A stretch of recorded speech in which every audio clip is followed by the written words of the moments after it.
Fox 10 Midday starts now. Good morning. Welcome in. You are watching Fox 10 Midday for the last day of June. I'm Ashley Mitchell. I'm meteorologist Nicholas Herboso. We're really getting into a summertime pattern here. This is a true summer heat wave. Last day of the month, too. Yep. So we are now, I guess, a third of the way through meteorological summer. Wow, a lot left. And we do have some heat that we have to keep going through here. So let's just go ahead and get right to this here. This is where we're sitting right now, temperature-wise. It is 91 degrees in Mobile already. It is 91 in Gulf Shores and in Pensacola. It's 90 in Fairhope.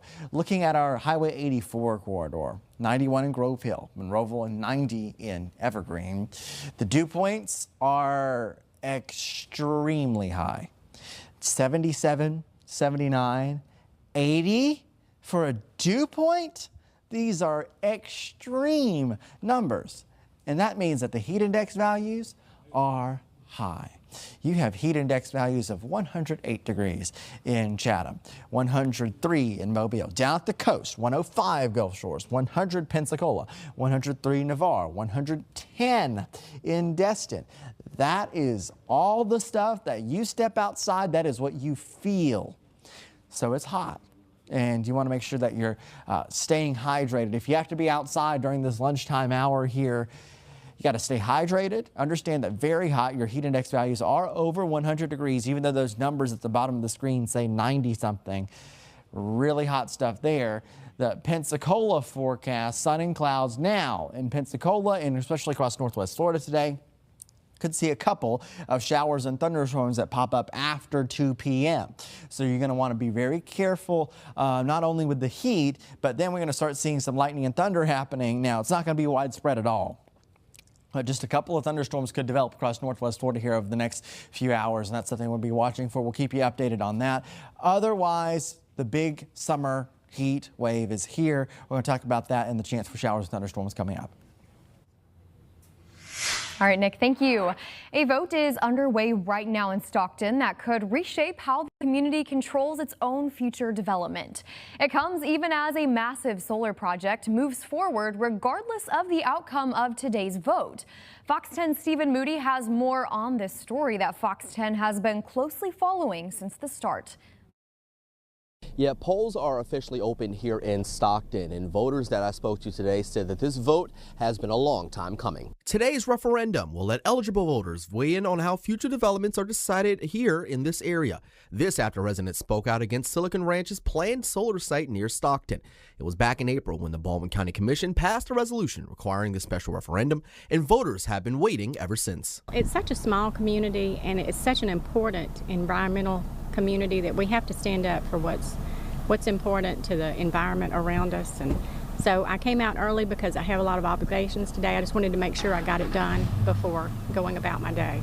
If voters say no, things stay as they are. However, a yes vote triggers a 180-day moratorium on any development within Planning District 3, while residents form a committee to work out zoning guidelines. And because of what this area represents, voters want to make sure that they have a say in what goes here. There are so many different diverse creatures and insects and animals here that anything like that would disrupt it, like a solar field of any type, is worth standing up for. And this could just be the start. Similar pushes for zoning referendums are underway in neighboring planning districts. It's going into many communities, not just this one.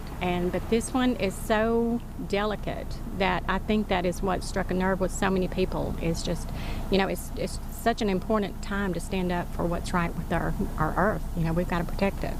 Now, polls will close at 7 p.m. and we'll have more throughout the day. But for now, reporting here in Stockton, Stephen Moody, Fox 10 News. Alabama prison officials say a former inmate is back in custody today after a drone incident near Holman Correctional Facility. On Saturday evening, a Southern Canine unit spotted a drone being flown from Interstate 65 toward the prison. Officers, with some help from Atmore Police, say they arrested this suspect, 40-year-old Edward Knight, without incident. The drone was carrying a package and landed safely unseized. Knight is charged with first-degree marijuana possession and and 2 counts of illegal drone operation. Investigators say a search of his Birmingham apartment turned up more evidence, and the Department of Corrections says the case is still under investigation with more charges possible.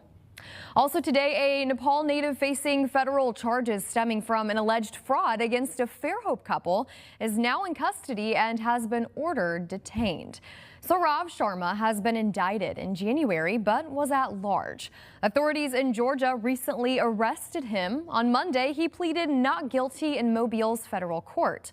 Prosecutors allege that Sharma and co-defendant Pradeep Patel conspired to persuade a Fairhope couple in August to buy gold bars to protect their bank account from supposed hackers. Investigators say the victim got a pop-up message on her iPad saying her Apple account was compromised. Prosecutors allege that both defendants separately drove to the couple's home to pick up the gold bars. Jury selection for Sharma's trial is set for the end of August, and Patel also has a trial pending. Meanwhile, the Mobile County Sheriff's Office is continuing to investigate a shooting outside a Pritchard bar. According to deputies, they arrived to Tree Barbecue and Lounge on East Lovejoy Loop Sunday morning. This after a Pritchard police officer working security there reported a person shot. There, deputies found the victim, and he has been identified as Derek Coplin. The officer told investigators he heard one gunshot, walked toward the sound, and found Coplin there. Investigators say Coplin was taken to a hospital where he is listed in stable condition. And Mobile police arresting 19-year-old Tydree Bright in connection to a deadly shooting. Police say this shooting happened last Monday at the Plantation Apartments on Old Pascagoula Road. The victim has been identified as David Patrick, and Bright faces murder charges. Also today, a Theodore man remains in jail right now in connection to a weekend shooting. Mobile police say Austin Harbison is facing first-degree assault charges. Investigators tell us Harbison and another man got into a fight on Huber Road Sunday. Police say the victim drove himself to a restaurant on Schillinger Road. He then asked for help and was taken to a hospital for treatment. And turning to Baldwin County, Gulf Shores police say no charges will be filed in the death of an Oklahoma woman. Investigators say last Wednesday, Jacqueline Chapman fell from a car driven by her husband and suffered severe head trauma. Police say her husband then drove her several miles to a convenience store to call for help because he didn't have a working cell phone. She was taken to Sacred Heart Hospital in Pensacola, where she died. Investigators are hoping to learn more about the circumstances through the vehicle's safety data. I don't think we'll ever have a complete picture, but through the use of technology, looking at cell phones, vehicle data, autopsies, toxicology, we'll be able to kind of form a better picture of what occurred that evening, along with the interviews from the husband and any witnesses that might have seen it. Investigators say the couple was on vacation with their family, and at the time of the accident, police say they left their children behind at their rental property. We're told this appears to simply be a tragic accident.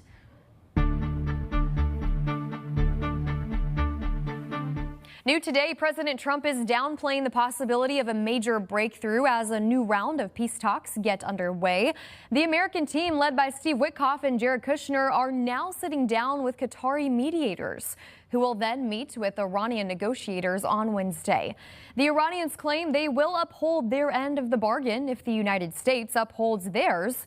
And the Qataris say both sides are still talking, and that's a good sign. Technical meetings are ongoing between the parties, whether they are direct or indirect. President Trump says if Iran attacks again, the U.S. will renew its air offensive, but it's still unclear if those threats will get Iran to give up its nuclear program. Technical teams from the U.S. and Iran will meet separately with mediators from Qatar and Pakistan in the coming days. In Monaco, a large-scale manhunt now is underway for a suspect believed to be behind an explosion that seriously wounded a Ukrainian businessman and members of his family. The attack on a residential building last night, stunning the elite principality on the Mediterranean coast.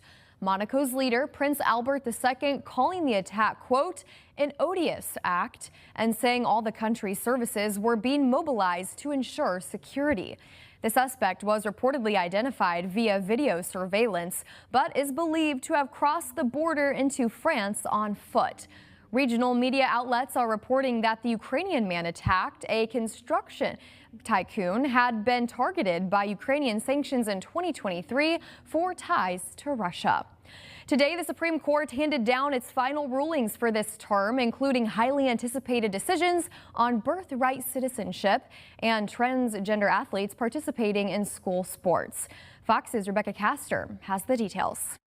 It's a case that could have forever changed the makeup of the United States. But in a 5-4 decision, the Supreme Court upheld birthright citizenship, with the majority of justices agreeing the Constitution grants U.S. citizenship to anyone born on American soil, even if their parents are here illegally. This has been a debate that has gone on for decades. It is now resolved.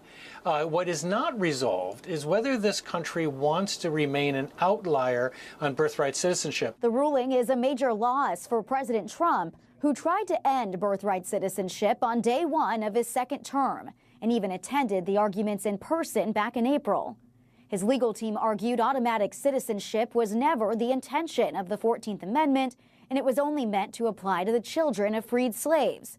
The court disagreed. I guess I have to accept it's the Supreme Court, so I'll accept. I think it's very bad for our nation. We're the only nation that does it. The president did pick up a win on another controversial issue. Female sports are for biological females. In a 6-3 ruling along ideological lines, the High Court says states can prevent biological males from competing on girls' sports teams in public schools and colleges, and that it's not a violation of Title IX. Across the country, there's parents and there's coaches and daughters who are watching this decision being made, and I'm just so thankful that they get to understand that they are protected and it's okay for their state to protect them. Back to birthright citizenship, the only way President Trump can end it now is through a constitutional amendment, which is a heavy lift, needing a 2/3 vote in Congress and approval by 38 states. In Washington, Rebecca Castor, Fox News. 11:12 is your time. Here's a look at the catnap forecast here on Fox 10 midday. If you are having plans to be outside, it's going to be hot. If you want to take a catnap inside, you're looking good. This is Kenna Cousins, ITZY, submitted by Kenna Cousins here. If you want to submit your photos, submit them on the Fox 10 weather app. We'll be right back. Welcome back. In Venezuela today, officials say they hope to find more survivors. The hope, rather, is fading by the minute, following deadly earthquakes that killed more than 1,700 people and displaced thousands more.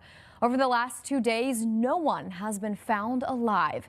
Still, the rescue operations continue and families wait for however long it takes. But there's also anger from those who say that Venezuela was not prepared for a tragedy of this magnitude. And now reports say relatives of Venezuelans deported from the U.S. say their loved ones were taken to a hotel, which later collapsed during the earthquakes. They say there are no answers from authorities as they are being kept in the dark. Well, fire crews are on the scene this morning of a major fire on Milwaukee's south side. Take a look. The 5-alarm blaze at Lincoln Avenue School broke out in the pre-dawn hours, bringing out more than 100 firefighters. By daylight, flames and smoke could still be seen billowing out of the building. Milwaukee's fire chief said the school does not have sprinklers. Authorities are expected to remain on the scene for hours and are asking people to avoid this area. Still no word on the cause of the fire. Well, at least 2 people are dead and dozens of others went to the hospital after a coach bus crashed in New York. This here is the cleanup scene earlier this morning. Officials say the crash happened on the Long Island Expressway in Queens when the coach hit 2 vehicles and the center divider. It then overturned into oncoming traffic and crashed into 2 other vehicles. The people who died are identified as the bus driver and a passenger. Officials say a driver who was in oncoming traffic is in critical condition right now. 3 others involved reportedly are in stable condition.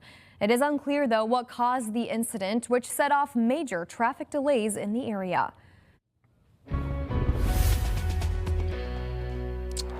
It's your Tuesday. A lot of folks heading down to the beach. Good news is if you are down at the beach, there's a low risk of rip current. So go ahead and get on down there. My recommendation to you, though, always swim near a lifeguard. And also, I'd bring an umbrella out there. It's a little hot and it's very high to extreme UV index if you are out there. So your weather headlines on this Tuesday. We begin with the heat wave that is in control. It is a significant heat wave across the eastern half of the country, and this heat wave will continue all the way through July 4th. So hot weather if you're out at the beach, or if you're at a pool, and if you're going to be out there, an extreme UV index is something that you have to keep in mind. Later on this afternoon or this evening, we could see a couple of showers or thunderstorms, and those thunderstorms could pack a punch with some gusty winds. So those are the weather headlines. Let's go ahead and break down your forecast for today. This is this afternoon. 96 degrees in Mobile, 94 in Gulf Shores, and 94 in Pensacola, 95 for Monroeville and Evergreen. So that's the afternoon. Peak heating of the day, 2-3 p.m. That's your temperature. What about your heat index? 102 in Monroeville and 103 in Evergreen. 106 in Mobile. The hottest number on this board right now is 109 in Pascagoula. Down at the beach, 102, 103. If you're down at the beach, you got to stay hydrated. All the usual things here. Let's talk about if you're in the backyard. If you're in the backyard doing yard work or being by the pool, it's going to be hot. It's going to be steamy. Stay hydrated. If you're doing yard work especially, make sure that you're taking a moment to get into the shade. Later on this afternoon or this evening, look at 7 o'clock. Isolated showers and thunderstorms cannot be ruled out. It's not likely. It's a possibility. Let's talk about that a little bit here. So the Storm Prediction Center decided to go with a marginal risk of severe storms today. That is a level 1 out of 5. That is the lowest end risk that we have on the scale. The main concern here is it's so hot, the air is extremely unstable. These thunderstorms bubble up, then they crash down, and when they do, as they're crashing down and raining themselves out, they can produce some gusty winds, and that's going to be our main concern for today. Look at the coverage of showers and thunderstorms on our high-res model here. There's not a lot of them. It's pretty isolated for our coverage here. This is 5 o'clock, and maybe Northwest Florida, 1 or 2 rain showers, thunderstorms, not much there. 6 o'clock this evening. Notice the motion as well. This is from east to west that they're traveling, which is a little unusual for us. But in this kind of weather pattern with a ridge of high pressure off to our north, this is the pattern that we have. So you have these scattered showers and thunderstorms that are blowing through, even to 8, 9 o'clock tonight there. And then they start to fade overnight tonight. We will repeat this pattern again on Wednesday as well. We start Wednesday quiet, and then in the afternoon, showers and thunderstorms are possible. So that's the near-term forecast. I want to switch over and start talking about this July 4th forecast. A lot of folks are excited about July 4th, and it's a true summertime pattern here. A 30% chance of rain, 94 degrees that temperature. As we get closer and closer to the 4th, your muggy meter shows your dew points way up there in the miserable category. Your heat index values all the way up there around 105 degrees all the way through the 4th, which is Saturday. Good news down at the beach, your rip current risk is low, but understand that your UV index is going to be extreme. So any of these days that you're down there, you need to pack on the sunscreen. So here's the summary. Independence Day, these numbers for Mobile. So your number may vary slightly, but very hot with isolated showers and thunderstorms, 94 degrees. And that isolated rain chance, 30%. Understand that happens in the afternoon. 2-3 p.m. you get your showers and storms that pop up. Could last until around 8 or 9 o'clock. Does not mean it's going to rain the entire time there, but that's the window where you would see those pop-up storms. Here's your 7-day outlook. A couple of trends to note here. Keeping the 95s pretty much all the way through 4th of July. After this, notice the rain chances go up a bit. Saturday and, Sunday and Monday, the numbers go up to around 40%. And looking beyond this in the long range, look at the temperatures the following week. Temperatures go down a bit into the lower 90s instead of the middle 90s as the ridge of high pressure breaks down. So prepare for the heat wave in the near term. Make sure you're staying hydrated, staying cool. Pack on the sunscreen. Keep an eye out for those afternoon showers and thunderstorms all the way through the 4th. All right, Nick, thank you. Speaking of, are you traveling for the 4th of July holiday? If you are, you probably know by now you will not be alone, with millions expected to hit the roads, skies, and rails. Morning anchor Sarah Wall is taking a look at travel predictions, what to expect when you head out the door. best and worst times to hit the road, and what law enforcement is doing to keep travelers like you safe. In Depth with Sarah Wall, 4th of July holiday travel is available right now on the Fox 10 Gulfstream TV app and our Fox 10 Facebook page. It's an all-or-nothing knockout match for the U.S. I'm Ashley Dvorkin in Santa Clara, California, with more on what to expect when the U.S. takes the pitch. Locally by Nissan. Visit your local Nissan dealer today. Well, straight ahead, the Japanese yen sinks to a 4-decade low. That story and more in your business headlines. Plus, a crook could be running a business out of your house and you'd have no idea. We'll show you how scammers are setting up fake LLCs in real people's names using their home addresses and then trying to cash in. Susan Campbell will have the warning for you in today's Did You Know? All right. Looks like we might be on the wrong story here. Let's go ahead and toss to this next story on the World Cup. As many as 68,000 fans will be in the stadium here in Santa Clara to watch the U.S. men's team try to win their first knockout match since 2002. It's become the ultimate victory anthem during the World Cup, and U.S. fans hope they'll be singing it Wednesday when the American men play Bosnia in a winner-go-home match. We're incredibly grateful for the support, but yeah, we expect everybody to be rooting us on and then, being the 12th man for us. The team arrived in the Bay Area on Monday ahead of its final training sessions. They'll play a Bosnia squad, which secured its spot in the knockout round as a third-place team. But players say they have to expect the unexpected. It's not a fluke that they've, gone through the playoffs and knocked Italy out and made it through to the World Cup. The tournament's first ever round of 32 has been anything but predictable. It's like no easy team in this World Cup. Everybody has a chance. Official watch parties have been taking place at dozens of venues across the Bay Area. One of the most popular, San Pedro Square Market, where more than 350,000 people showed up during the group stage alone. That's why you're seeing the attendance here day after day and night after night. The people who are coming back. If the U.S. wins, they'll head to Seattle for the round of 16, with a chance to return to Los Angeles for the quarterfinals. In Santa Clara, Ashley Dvorkin, Fox News. At the beach, a live look from our Eastern Shore Toyota camera network. We have a low risk of rip currents down there, but an extreme UV index. Temperature 91 degrees, feeling like 105. Here's your beach forecast over the next few days. We are preparing for a busy 4th of July weekend. We're talking about that and more in your forecast coming up. Midday. Welcome back. It's time now for your half-hour headlines. Happening today after decades of providing maternal care, the labor and delivery unit at USA Providence Hospital is officially closing its doors. The closure follows the shutdown of Mobile OBGYN, an independent private practice that provided obstetric services at Providence. So what exactly does this mean for expectant mothers who plan to deliver at Providence? Well, starting tomorrow, all labor and delivery services will now move to USA Children's and Women's Hospital, including patients transferring from Mobile OBGYN. Hospital officials stress that Providence Hospital itself is not closing, only its labor and delivery unit, so something to make a note of there. And the Alabama Department of Transportation, known as ALDOT, is taking steps to make your holiday travels safer this 4th of July weekend. ALDOT is pausing all statewide road construction, including temporary lane closures for the holidays. The construction pause starts early Friday morning at 6 a.m. through midnight Sunday, July 5th. According to Drive Safe Alabama, 11 people died in crashes in the state during the 4th of July holiday last year. Always a great reminder to be careful as you are heading about. And just in time for the 4th of July holiday, the city of Mobile is giving the public an early look at the newly renovated Cooper Riverside Park behind me.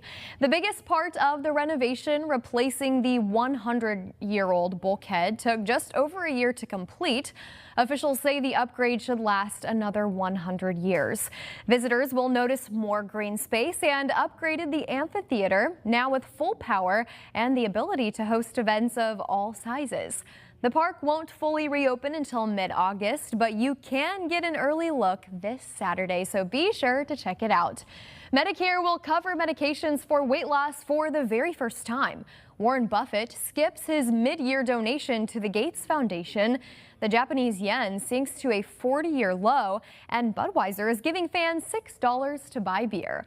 Fox's CJ Papa has these stories and more in today's business headlines.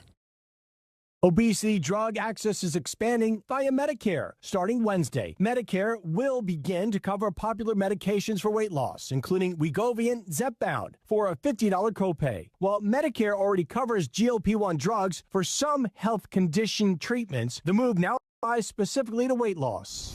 The Wall Street Journal reports Warren Buffett is skipping his recurring mid-year donation to the Gates Foundation. Those familiar with Buffett say he wants to wait until the findings of a review into the foundation's ties with convicted sex offender Jeffrey Epstein come out. It's the first time in 20 years Buffett has not made the donation. The Japanese yen stumbles to a 40-year low. The U.S. dollar climbed to as high as 162.41 yen, a level not seen since 1986. Interest rates in Japan remain far lower than those in the U.S. That gap continues to push investors toward the dollar.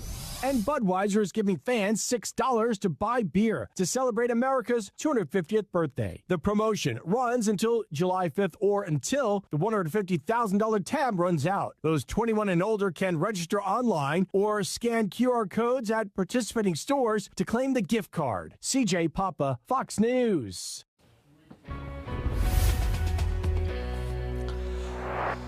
Fairhope Pier. A look at what it looks like outside right now on this very, very, very hot last day of June, preparing for the month of July and preparing for America 250. And the 4th of July, it looks like that place is going to be busy over the next few days, but it's so hot. And our big story here is the heat wave that we have heading into this holiday, with temperatures going up into the middle 90s for us here. Sweltering stretch for us. Your heat index values going up all the way around 100, 105, possibly up to 110 in spots. So, I mean, that's very, very, very hot stuff. You're going to be outside. You have to take the steps to stay cool. There is also a chance today for a few thunderstorms, a few isolated thunderstorms. A couple of those thunderstorms could be strong, possibly producing some gusty winds.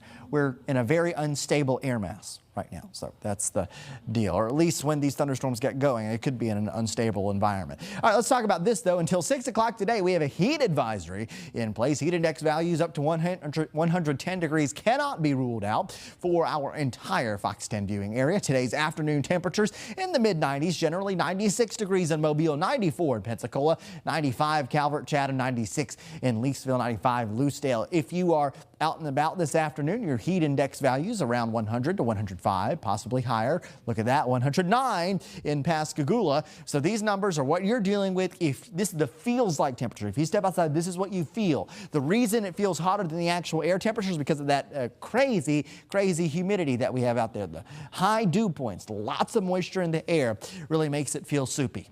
Now, with a soupy air mass in place and lots of heat, anytime you have high heat, you can have some strong thunderstorms, and this is the case here with a marginal level 1 out of 5 risk for severe storms. Take a look at this. This is the summary of all of those severe weather risk levels that we use. During the summertime months, we often will see this marginal risk put out. It's hot. We have a lot of fuel in the atmosphere. These thunderstorms can really get going. So look at the definition here. Isolated severe thunderstorms possible,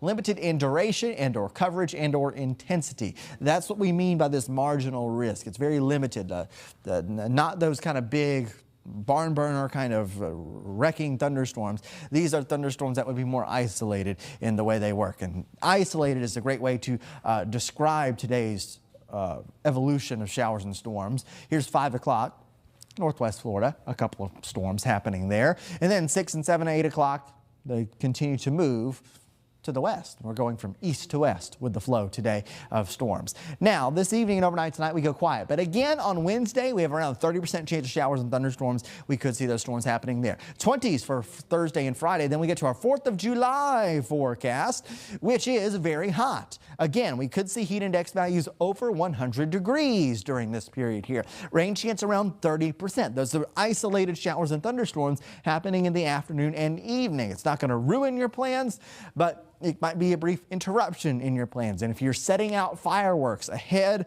of the 4th of July, you want to make sure you have them covered just in case before you light them. And a lot of big companies will do that whenever they're preparing their fireworks display because they know that showers and storms can be possible this time of year. Low risk of rip currents if you're down at the beach. That is a very favorable forecast for you. Just make sure you have on that sunscreen. We have an extreme UV index. Here's your 7-day outlook. July 1st on Wednesday with a 30% chance of showers and thunderstorms. Temperatures in the mid-90s. Mid-90s continue all the way through about Saturday here. 30% there for your 4th of July. Looking beyond this into next week, temperatures do pull down just a little bit. The big ridge of high pressure, the heat ridge, the heat dome, all of that. It actually weakens, breaks apart a little bit, so we can pull our temperatures down from the mid-90s to the low 90s. Marginal improvement, but it's an improvement. Otherwise, you have the rain chances that go higher because the ridge of high pressure is now gone, so the suppression of thunderstorms is not happening as much. So you have around a 40 to 50% chance of rain Sunday and beyond, looking ahead into the next week after the 4th of July.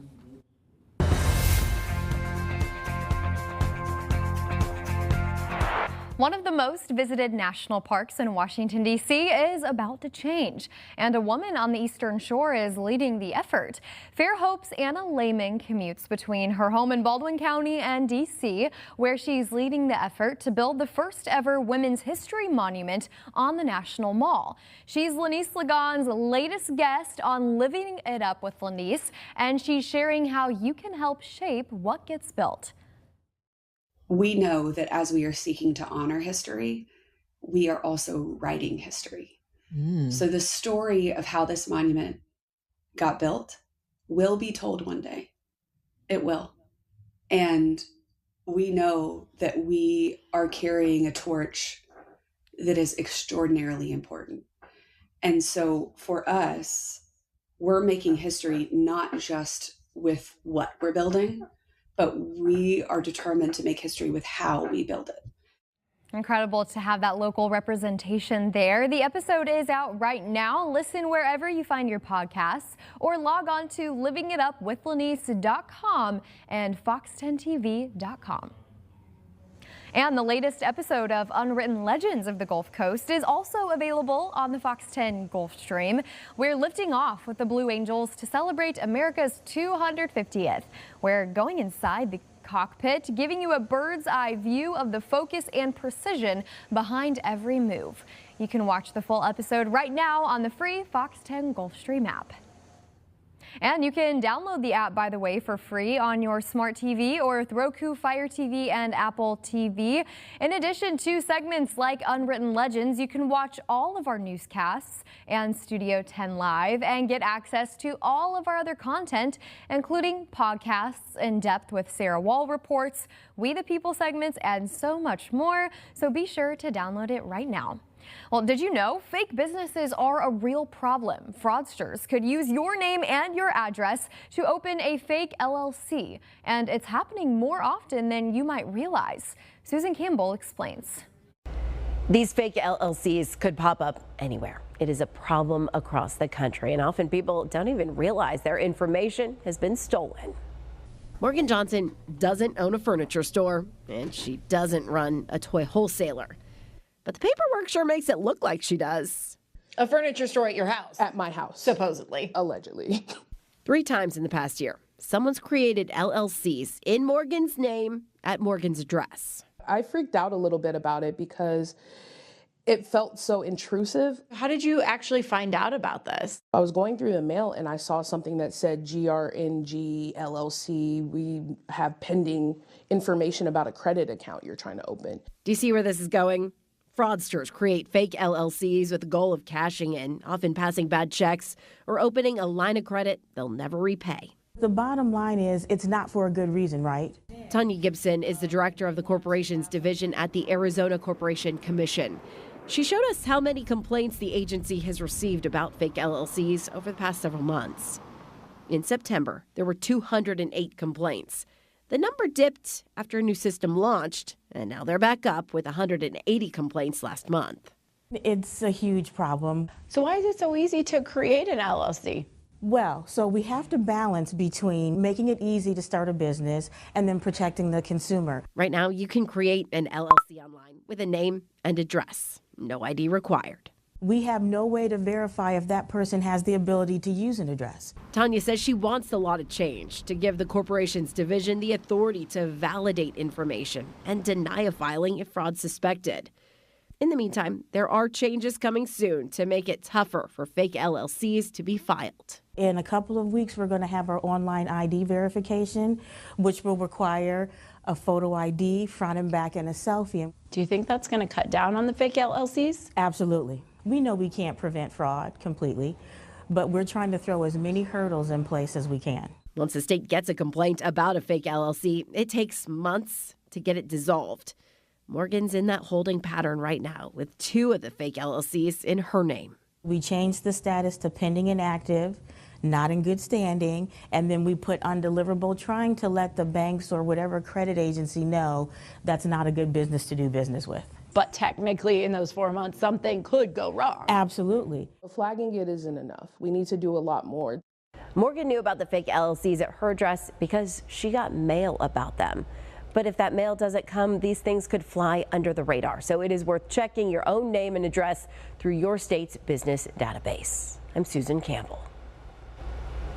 It's 11:40 now, and we are following breaking news out of Mobile today. Mobile police say a man driving a van came to headquarters shouting for help with a gunshot wound to his shoulder, and his passenger was grazed.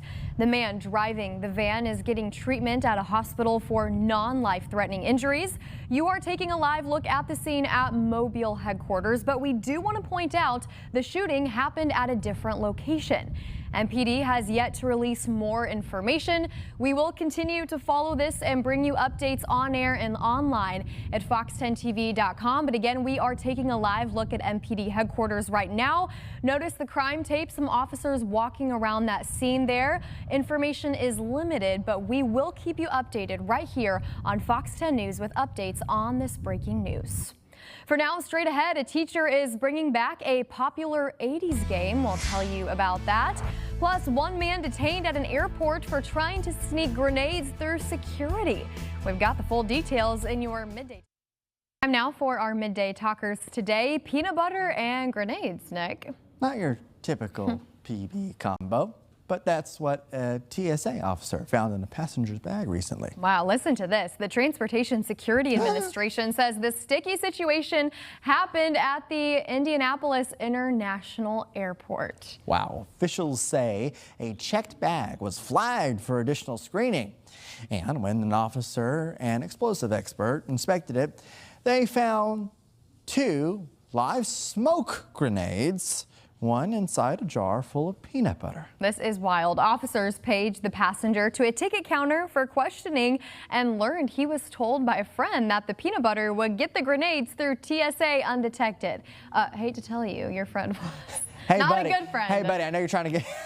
Let me give you a pro tip. Yeah, that is crazy. Officials did not say if the passenger will face any charges. Wow, the incident didn't impact operations at the airport, but I'm sure surprise the folks at TSA. This is wild. I've never seen anything like this. What do you, okay.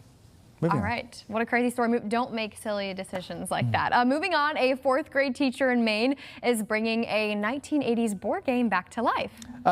Jordan Keisman was at Weatherby School in Hampton, said his student became hooked on the game Nine Stone. Ever heard of that? I've not heard of it, but he decided to create an online version so kids can play now. Keisman? Yeah. Yeah, Keisman. I like that. Managed to find the family of the game's creator. So he managed to find the family of the game's creator and actually bought the rights to the game. That's pretty impressive. He then relaunched a new generation of Nine Stone to show students that some crazy ideas can turn into something big. So the game is now available online and across stores in Maine. I don't know what this game is. Like, hold on, I'm trying to look. I play a lot of board games, Nick, but I've never heard of this one or seen this one. This one was a little bit before our time, but pretty cool that you can play it on your phone now. Yeah, and the cue was just like, I like this game. Here, let me reach out. Oh, I got it. Let's look it up. Let's look it up during commercial break. That's cool. All right, we have one little thing that we want to talk about real quick. Traffic accident is just causing a little bit of delays here, and I have zoomed into the area because this is from Saraland Police Department. Police Department is currently working a traffic accident with injuries on Highway 158 between Calioka Road and Shelton Beach Road Extension. Both east and westbound Highway 158 is currently closed due to the accident. At this time, we are unsure when the roads will reopen, and we'll update when they are open. So that is a statement from the Saraland Police Department. Again, that's Calioka Road, Shelton Beach Road Extension, Highway 158, a closure there because of an accident. We'll keep you updated.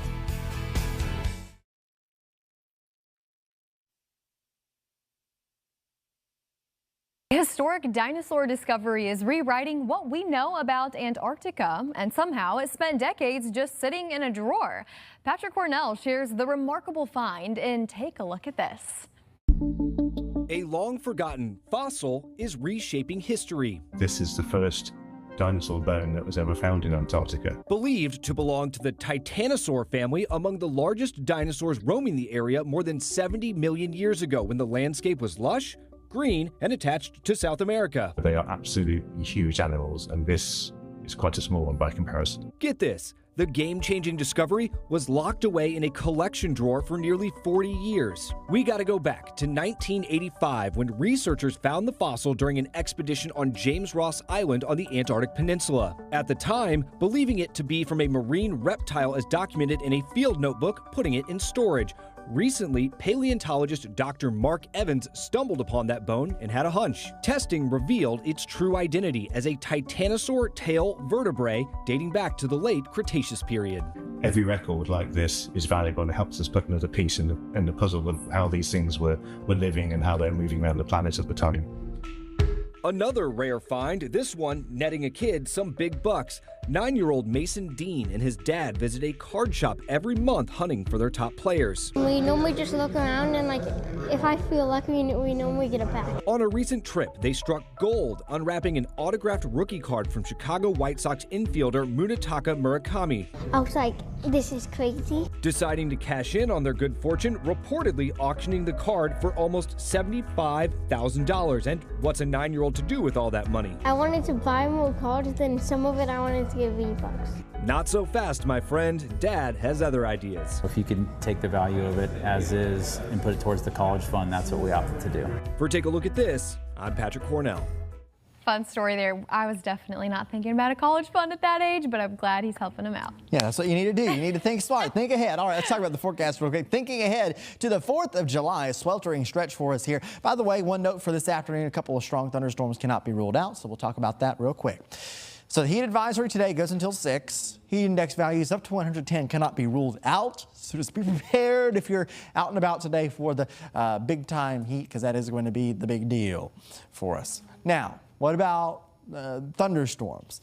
Today, there is a low-end marginal level 1 out of 5 risk for strong to severe storms. What does that mean? That means we're going to have a couple thunderstorms out there today, and 1 or 2 of those thunderstorms could produce some gusty winds and meet a threshold where we could get a severe thunderstorm warning. Odds are low, actually very low today, but they're not 0, and the Storm Prediction Center said we're going to put this out, let people know that that is a possibility. So here's your future cast. I want you to notice how isolated the rain coverage is.